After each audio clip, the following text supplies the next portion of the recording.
Hello and welcome back to the channel. So I've taken a little bit of a week off with my holiday and my government's birthday and things, but now I am back and I'm going to talk about something that is really serious. And subscribe if you are new, if you enjoy this video, but it is a really serious thing. We're going to be talking, as the title suggests, about the potential Saudi Arabia takeover of Manchester United. And we need to talk about why I feel this will never happen. So for those that are new or don't know, I support Hereford, which has absolutely nothing to do with Manchester United, which I'm assuming you're thinking. But I have had my club taken over 3 times, 4 times, 5 times, if you include everything else, in a very short period of time. So I know a lot about how things work. So basically, the person that wants to take over is the current Crown Prince of Saudi Arabia, Mohammed bin Salman. Now, he has been, a part of, Saudi Arabia ever since he was born, and is a very controversial figure in the world. So in Saudi Arabia, things are a lot more different than over here in the UK or wherever you're from. There are so many different rules. Things are a lot different there. I can't say stuff like, for example, if I said I hate Theresa May, that's my opinion, and that is absolutely fine. But if I said, when I lived in Saudi Arabia, and I said I hate Mohammed bin Salman or any part of the Saudi government and family, I would be certainly, in trouble for speaking my mind. There are a lot of human rights problems in Saudi Arabia.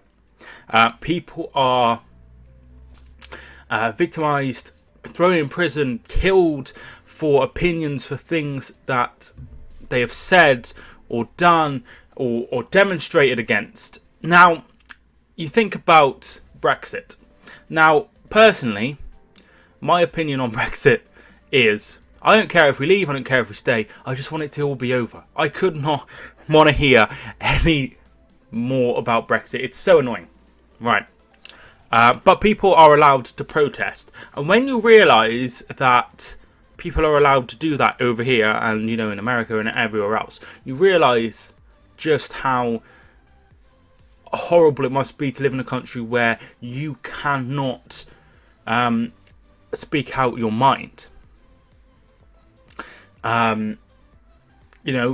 They have come far with women's rights, being able to drive, being able to start their own businesses. But the fact is, it is not enough.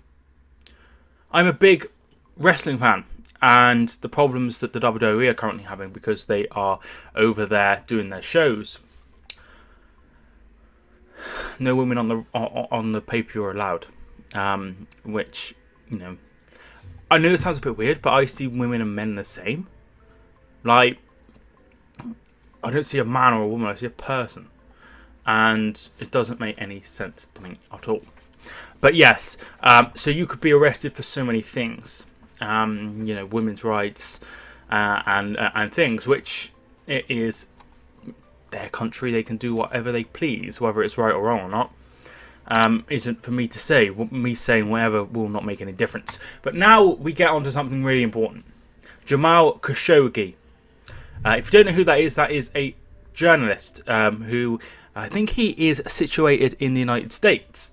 He was born actually in Saudi Arabia, and he covers the Arab nations of Asia, but he is based with the Washington Post, I believe, over in America. So he lives in America and has a link with Saudi Arabia, whatever.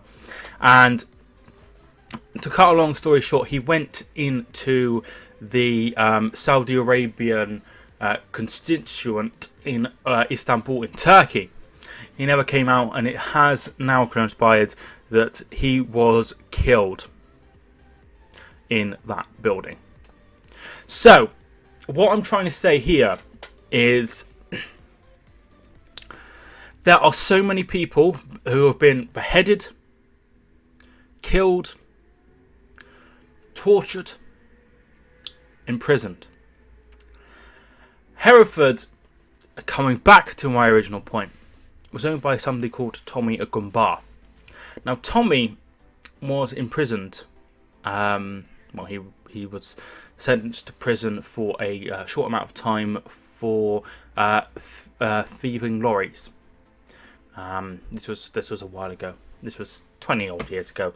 When I, in the 90s, I would say, or maybe even the 80s. I can't quite remember. That is a very, very minute offence in the term scheme of things. He hasn't killed anyone, and he hasn't tortured anyone or done anything too bad. But he was deemed not fit and proper to run a football club. Now, everyone knows my opinions and everyone else's opinions on the fit and proper persons test, the owner-director test. It is absolute rubbish, and unless you've committed some sort of crime like Tommy had, then you get passed. This is why they will never be able to own Manchester United, because they have committed crimes, albeit in a different country, and have ideas that are not fitting with the UK. So, with somebody in charge of a football club that is against women's rights, that is against homosexuals, that can only be a recipe for disaster. This person is responsible for deaths, imprisoning people wrongly for their opinions, and so much else. This person isn't fit to run a football club. He might be fit to run a football club in the eyes of Saudi Arabia, but if you want to do that, run a football club in Saudi Arabia. He is not fit and proper to run a football club. He has been a huge, huge problem in the killing of an innocent person, innocent people. Now, they say the Premier League would be virtually powerless if Saudi Arabia decided to invest in Manchester United. That is simply not the case. They can say, no, you're not fit to run a football club, and that is what they have to do. Now, I'm looking at this poll, and it says that 64% of people would rather have Saudi Arabians owning Manchester United than the Glazers. 9% said the Glazers, 27% said someone else. And that is the problem with football. If I support a very, very small club. This is my club. No, thank you.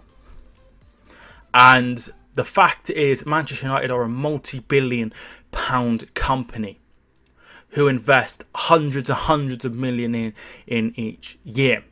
The fact is, if Mohammed bin Salman took over Hereford, my club, we would be in the Premier League in 10 years.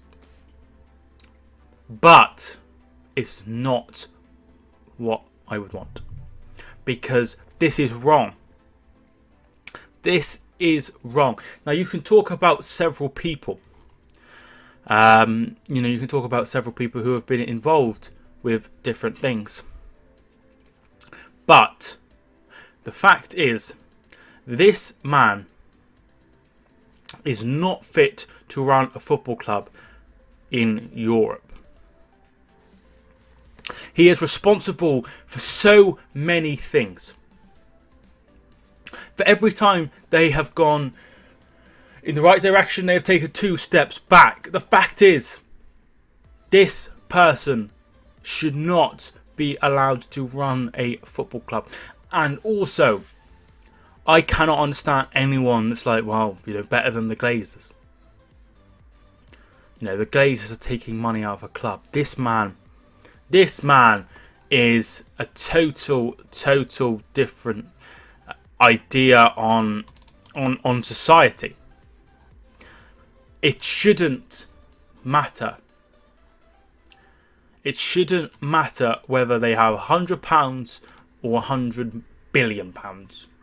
It should not matter, because there are some things that are bigger than football, are bigger than trophies, and this is human rights and things like that. You can say, oh wow, it's only, it's nothing to do with us. It's nothing to do with us. Which I understand. I understand that. Stuff is, but honestly, there is no way on earth this man passes the fit and proper person's test. He is the most unfit person to ever run a football club that has ever applied. You look at the bloke who was at Leeds. He appealed, he got in. He appealed because he was done a little bit of criminal activity here and there.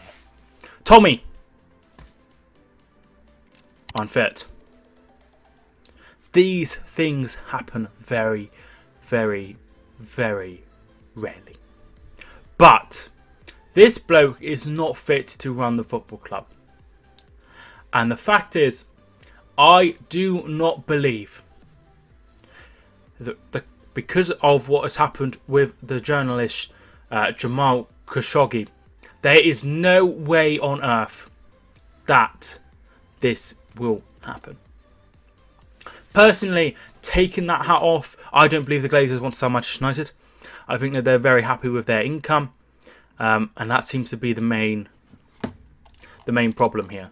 The main problem seems to be the Glazers want to make a profit. Well, they want to make money and have a really, really, really profitable business and make money off Manchester United. They're in huge debts. The Glazers are a cancer to the Manchester United fans and club, which I totally understand. But new owners would be good, but not always. Not always owners are good. Not always new owners, new investment can be good. There are some very, very grey areas on certain people. But this is black and white. This is black and white. My point is, no person will ever be more unfit to run a football club than the Crown Prince of Saudi Arabia. That is why Manchester United will never be taken over by the Saudi Arabian government or anyone involved. Thank you so much for watching this video. If you enjoyed, please hit subscribe, like the video if you enjoyed it. Please tell me your thoughts down below. That is my thoughts on it. It's a new video. It's been ages. I was going to do a whole thing. Guess who? You missed me, but this is really, really serious. So that is my thoughts on the takeover. Personally, I don't think this will ever happen, and I can only think it's probably for the best. But we shall see in the coming weeks. We never know, but we will always keep an eye on it. I'll continue updating this story as things go. If you are new, I do so much football content. Obviously, in the last week I've been away, but previews, reviews, reactions, and loads of live streams, things like that. So please feel free to get involved. Thanks so much for watching this video. I hope you enjoyed it. My name is Mike, and I will see you soon.